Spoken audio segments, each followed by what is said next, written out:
வணக்கம். நீங்க ஒருத்தர முறையா பார்க்கும்போது என்ன நடக்குதுன்னு எப்பவாவது யோசிச்சு பார்த்திருக்கீங்களா? அந்த சில நொடிகள்ல நீங்க ஒரு வார்த்தை பேசுறதுக்கு முன்னாடியே ஒரு அமைதியான உரையாடல் நடந்து முடிஞ்சிருது. அதுதாங்க உங்களுக்கும் அவங்களுக்கும் இருக்க போற உறவை சில சமயம் உங்க எதிர்காலத்தையே கூட தீர்மானிக்குது. அது என்ன எப்படி நடக்குதுன்னு பார்க்கலாமா? இப்படி யோசிச்சு பாருங்களேன். ஒரு பெரிய வேலைக்கான இன்டர்வியூ. வார கணக்கா அதுக்கு தயாராகி இருக்கீங்க. உங்க ரெஸ்யூமே பலபரன் இருக்கு. எல்லா பதில்களும் உங்க நுனி நாக்குல இருக்கு. ரொம்ப நம்பிக்கையோட அந்த ரூம்குள்ள போறீங்க. ஆனா உங்களுக்கு ஒரு விஷயம் தெரியுமா? நீங்க வாய் திறந்து ஒரு வார்த்தை பேசுறதுக்கு முன்னாடியே உங்கள பத்தின ஒரு முக்கியமான முடிவு அங்க எடுக்கப்பட்டுருச்சு. அது எப்போ நடக்குது? ஆமாங்க, வெறும் 2 செகண்ட்ல. கேட்கவே ரொம்ப ஆச்சரியமா இருக்குல்ல? ஆனா அதுதான் நிஜம். நீங்க ஒரு ஹலோ சொல்றதுக்குள்ள உங்களுக்கு எதிர்த்தாப்புல இருக்கிறவங்களோட மூளை உங்கள பத்தி ஒரு கதையே எழுதி முடிச்சிடுது. இது ஏதோ நான் சும்மா சொல்ற யூகம்லாம் இல்ல, இதுக்கு பின்னாடி அறிவியல் இருக்கு. ஹார்வர்ட்ல ஒரு ஆய்வு செஞ்சாங்க.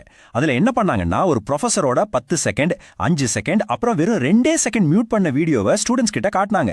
ஆச்சரியமான விஷயம் என்னன்னா, அவரோட முழு கிளாஸையும் பார்த்ததுக்கு அப்புறம் என்ன நினைச்சாங்களோ அதே முடிவுக்கு தான் இந்த 2 செகண்ட் வீடியோ பார்த்தும் வந்தாங்க. இதுல இருந்து என்ன தெரியுது? நம்ம பேச்சை கேட்கறதுக்கு முன்னாடியே நம்மளோட பாடி லாங்குவேஜ் ஒரு முழு கதையும் சொல்லி முடிச்சிடுது. இங்க தான் நம்மள நிறைய பேர் ஒரு பெரிய தப்பு பண்றோம். நம்மளோட புத்திசாலித்தனமான வார்த்தைகளும் சரியான பதில்களும் தான் மத்தவங்கள கவரும்னு நம்ம நம்பிட்டு இருக்கோம். ஆனா உண்மை என்னன்னா, நாம எங்க கவனம் செலுத்துறோமோ அங்க அவங்களோட கவனம் இல்லவே இல்ல. இது ஒரு ஆச்சரியமான முரண்பாடுங்க.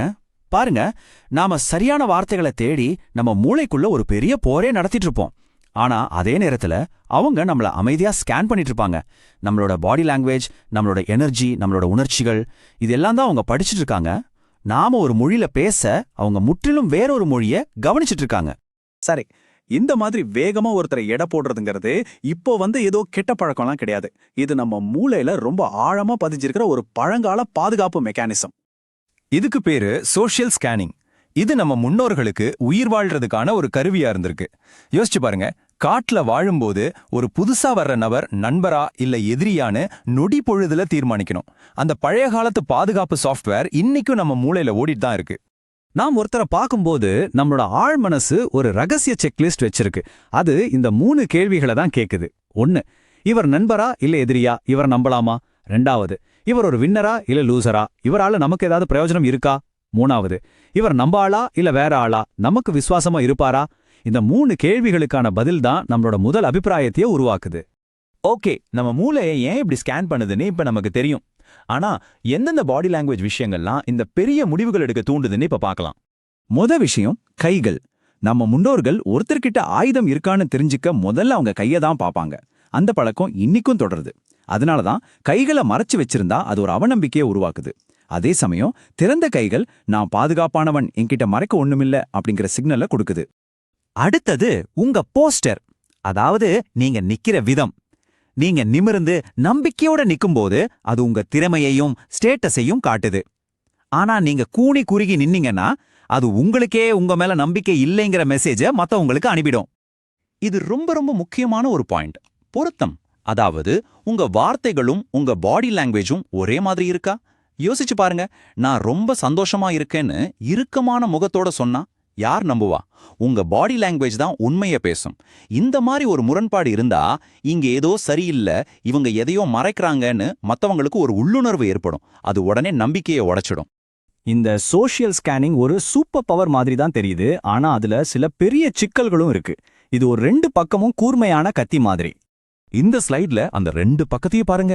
ஒரு பக்கம் இது நம்மள ஆபத்துல இருந்து காப்பாத்துது, வேகமா முடிவெடுக்க உதவுது. ஆனா இன்னொரு பக்கம் அப்பப்பா இது பயங்கரமான தப்புகளை செய்ய வைக்குது. உதாரணத்துக்கு ஒரு இன்டர்வியூல ரொம்ப பதட்டமா இருக்கிற ஒருத்தரை பார்த்து இவருக்கு திறமை இல்லைன்னு நம்ம மூளை டக்குன்னு ஒரு முத்திரை குத்திடும். யோசிச்சு பாருங்க, அது எவ்வளவு பெரிய தப்பா இருக்கும்னு. அப்போ இதுக்கு என்னதான் தீர்வு? நம்மள மத்தவங்க கிட்ட எப்படி சரியா வெளிப்படுத்திக்கிறது? அதே மாதிரி மத்தவங்கள எப்படி நாம சரியா புரிஞ்சுக்கிறது? இங்கதான் நம்ம புரிஞ்சுக்க வேண்டிய ஒரு முக்கியமான விஷயம் இருக்கு. முதல் அபிப்பிராயங்கள்ங்கிறது ஒரு கல்வெட்டுல எழுதின தீர்ப்பு கிடையாது. அது வெறும் உணர்ச்சி ரீதியான ஒரு ரீடிங். அந்த நேரத்துல அந்த நபரோட மனநிலை எப்படி இருக்குங்கிறத பத்தின ஒரு டெம்பரரி ரிப்போர்ட், அவ்வளவுதான். அதனால அடுத்த தடவை நீங்க ஒரு புது இடத்துக்கு போகும்போது நான் எப்படி நடிக்கணும் அப்படின்னு யோசிக்காம அதுக்கு பதிலா நான் எப்படி உண்மையா அமைதியா இருக்கலான்னு உங்களுக்குள்ளேயே கேட்டுக்கோங்க. உங்க உள் மனசு அமைதியாவும் நம்பிக்கையோடும் இருக்கும்போது உங்க பாடி லாங்குவேஜ் தானாவே சரியான சிக்னல்களை அனுப்பும். அதுதான் உண்மையான ஈர்ப்பு. இப்போ உங்களுக்கான கேள்வி இதுதான். இனிமே உங்களோட அடுத்த உரையாடல்ல பேசப்படுற வார்த்தைகளை மட்டும் கேட்காம அதுக்கு பின்னாடி இருக்கிற உணர்ச்சிகளையும் பாடி லாங்குவேஜையும் நீங்க எப்படி படிக்க போறீங்க யோசிச்சு பாருங்க.